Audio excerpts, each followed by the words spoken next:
Hello from the studio in Nitro, West Virginia. This is Unreasonable Doubt. It's a podcast about West Virginia University basketball. I'm Josh Witt, and we're back. Wait, if everybody's new, are we back? We're here. We got to see the guys on this season's roster play together in public against another team that wasn't Italian. And there's so much to consume. New coach, tons of new players. So much to consume in a game that didn't count. West Virginia remains 0-0 while also winning 94-61 over the University of Charleston. It's an exhibition game. And typically this exhibition game has been against a MAC team. You got to go back to the senior year of Javon and Daxter. West Virginia played Willing Jesuit in December, an exhibition game. So by my math, that's the last time West Virginia's played a Division II school in an exhibition. So not going to get into stats. Let me give you some overall initial impressions, because we've got 15 guys, 14 of them were not on the team last year, and all 15 played. And so when you've got a whole new crew in an exhibition game, the expectation is sloppy on offense. Like at a minimum, there's not going to be any chemistry. And if you watch the game in person, not a ton of people did that, or on ESPN Plus, you watch that game, it wasn't sloppy. I think maybe it got a little sloppy in the last, 6 minutes of the game offensively. But what we saw on offense wasn't sloppy, and Coach DeVries didn't want to show anything on offense. There was one possession where the ball was going inside, I believe it was to Ed. It might have been Amani. And the lob, it went a little too far. And from that bad pass was a save it from going out of bounds to throw it out to the perimeter, and then 2 passes to get to the open guy for a 3. And it was that kind of passing. You don't expect that for a team that's played 0 games.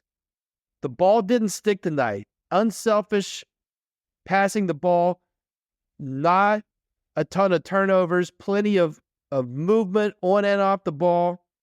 I mean, I'm just impressed that you're not wanting to show anything. You routed up these guys together, and this is the starting point, and it looks smooth. Yes, Josh, they're playing Division II opponent. It doesn't matter. It looked way smoother than what I was expecting. Defensively, I didn't know what to expect. Did you? I mean, you've heard words as far as what the defensive identity is. I look at stats. I've watched last season Drake kind of building up to this.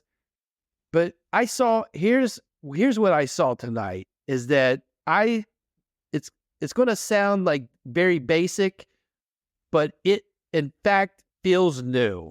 I saw multiple times tonight where a Golden Eagle was trying to drive to the rim, and a Mountaineer perimeter defender got in front of them, stayed in front of them, so much so that the Golden Eagle had to reconsider driving the basketball. Like they stopped driving it, backed up, and then either reset to try to drive again or pass the ball. But a Mountaineer got in front of the Golden Eagle. You've been watching WVU basketball with me. It's not just last season. The last few seasons, perimeter defense has been spotty. Yes, there was plenty of switching tonight, but there was also plenty of help defense as well as a Mountaineer staying in front of the guy that they're guarding. Yes, it was against the University of Charleston. Yes, that sounds like a basic thing. Josh, why wouldn't they stay in front of their man? I'm telling you, and you know this, that looked different. I'm not trying to be dramatic, and I don't I don't want to. There's been successful teams in the last few seasons at WVU. A lot of them struggled with defending on the perimeter, and they may have some moments like that. But as we go through my individual impressions, some guys are living to stay in front of their man, and I like that, and it feels different in a good way. And the negative you would take, the one kind of, it's not like a flashing light in your face with a siren, but a definitely, like if you ran a validation check, it would have an error. And the error would be this undersized team played a D2 team and struggled with defending on the inside and struggled with giving up offensive rebounds. And if you've listened to this podcast, you know I pointed out Drake's team, the Drake teams that were coached by Coach DeVries. It isn't his first rodeo with an undersized team. I'm air quoting that. And those undersized teams, statistically, did a great job of limiting opponents' second chances.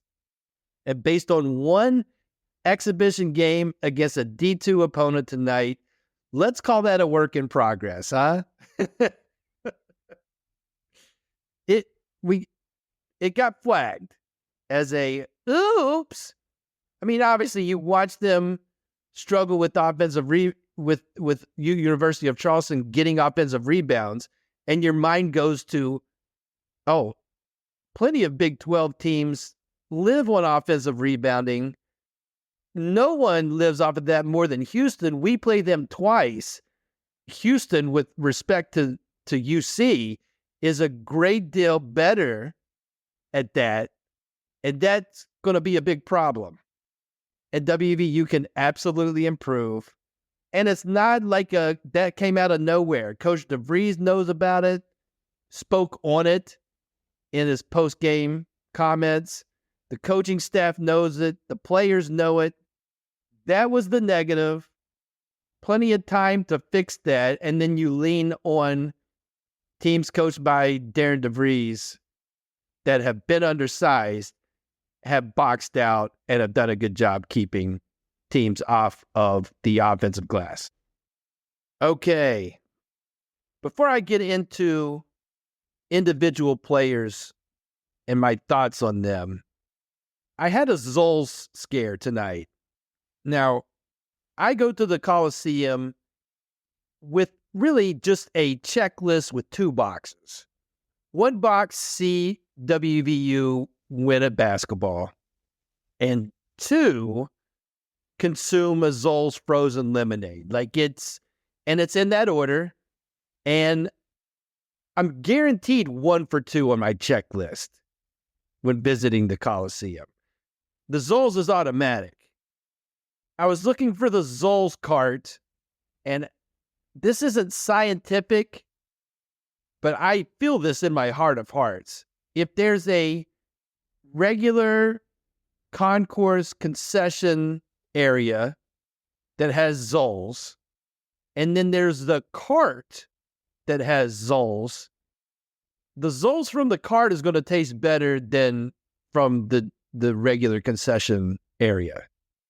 And yet I couldn't find the Zoles cart tonight.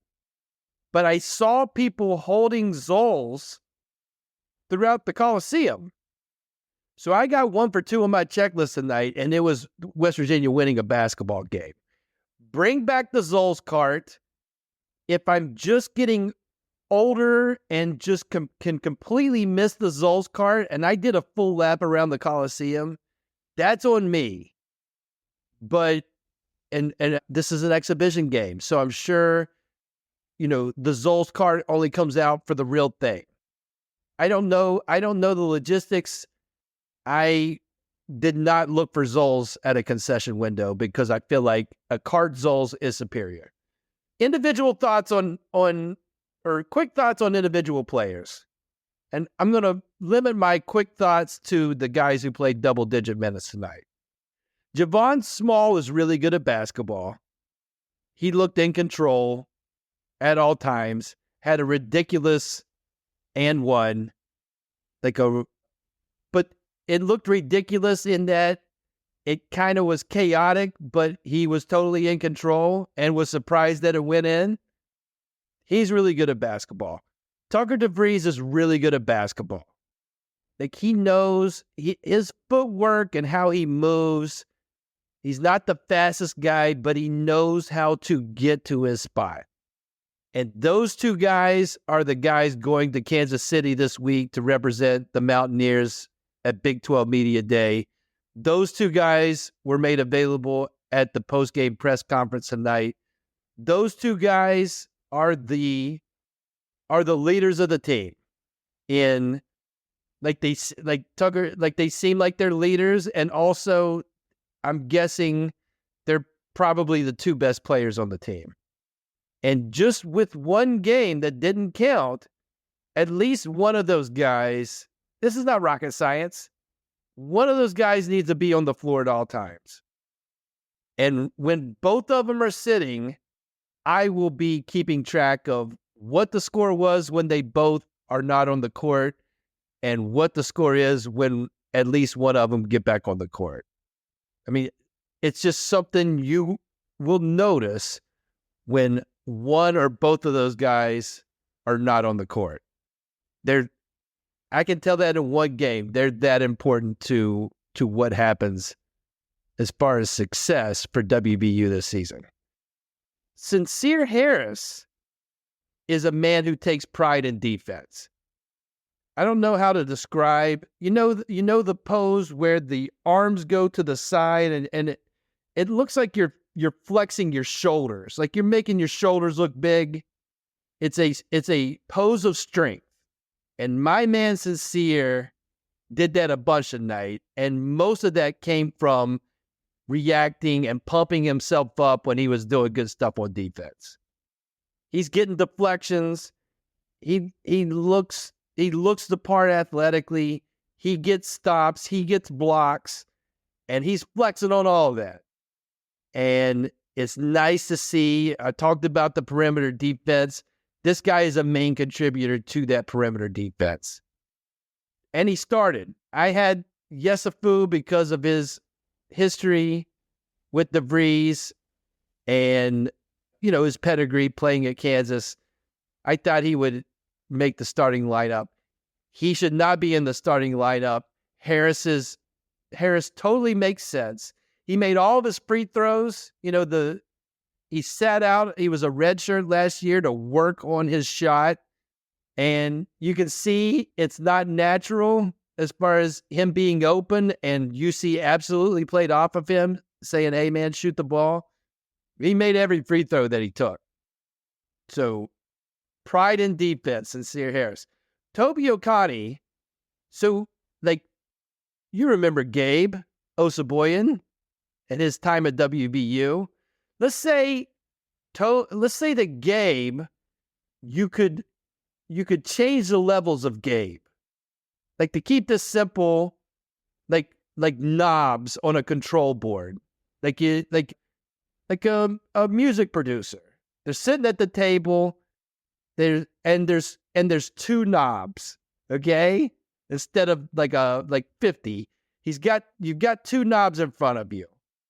And the settings that you walk up to represent Gabe Osaboyan's Gabe when he was a Mountaineer. So take the knob on the left is defensive intensity. And that knob is cranked to 11 for Gabe. Like, that's his default. So you got to turn that down. It's still loud. It's still high on the scale, but it's not at 11. So just tweak that down a little bit in that this guy's really good at defense. He's long. He can get his hands on stuff, switches out on the perimeter, very comfortable guarding anybody. So turn the defensive intensity down, but the knob on the right, the label is offensive smoothness. And you can, and that's not at 11. We know that with Gabe when he was at WVU.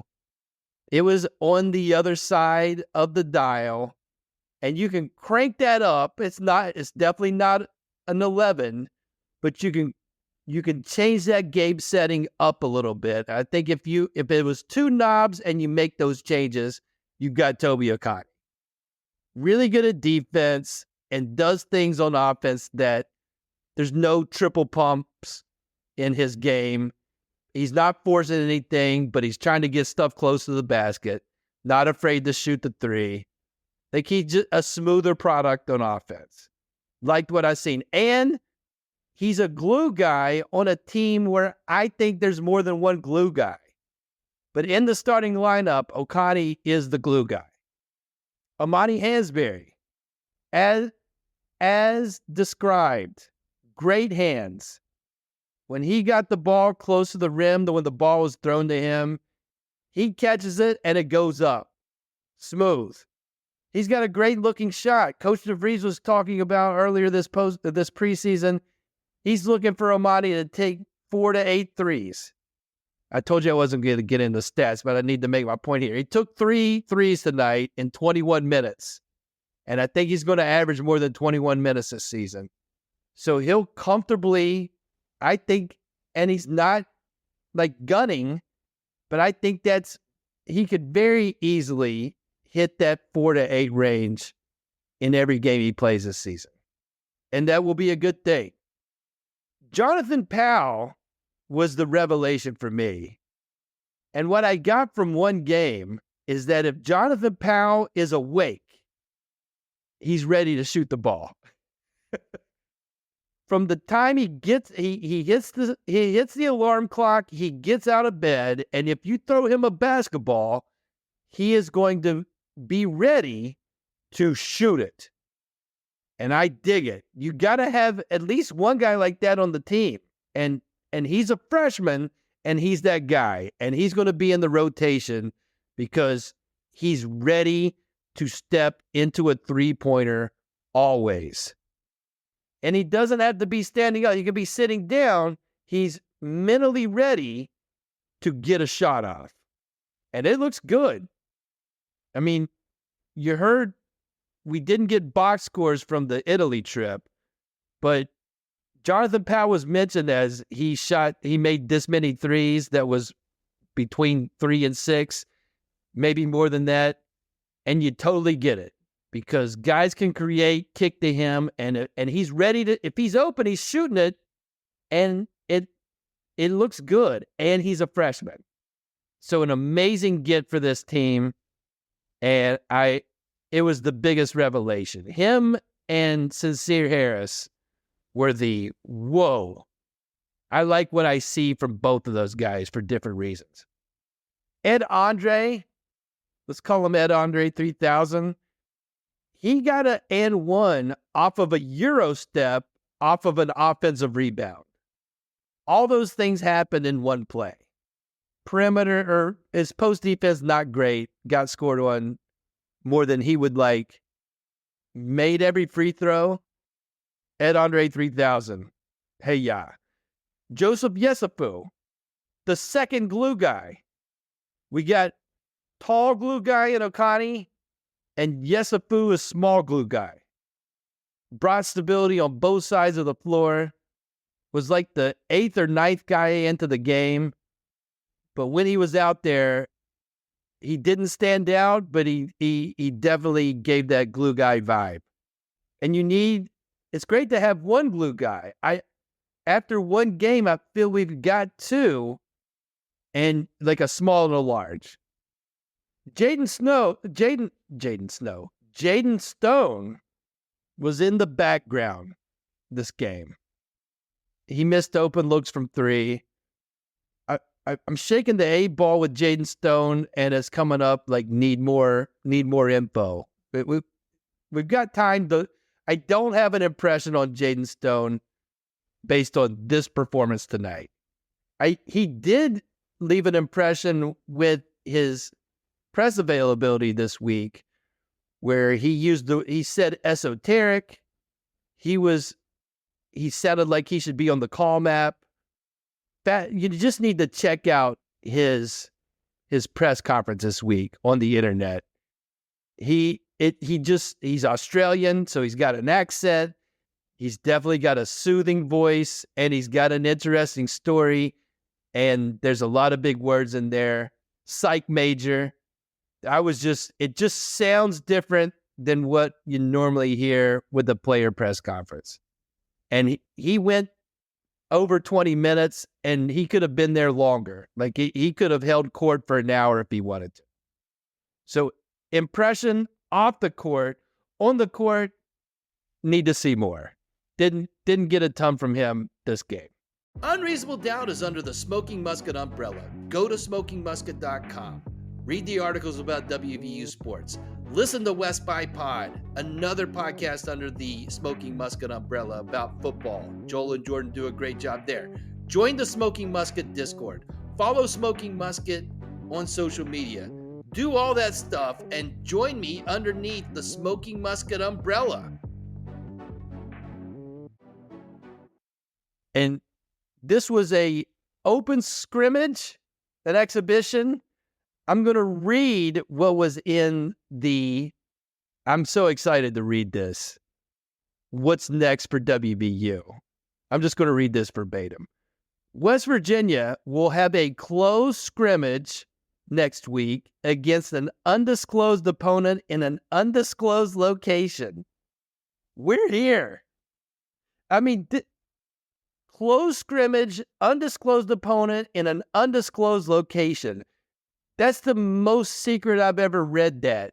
And like if it's that secret, why put it in the write-up? It actually adds to the intrigue. It's drawing me in. You're pushing me away with all this undisclosed, closed. I've never been more intrigued about a secret scrimmage. And we're going to find out what happens in that secret scrimmage and who they play.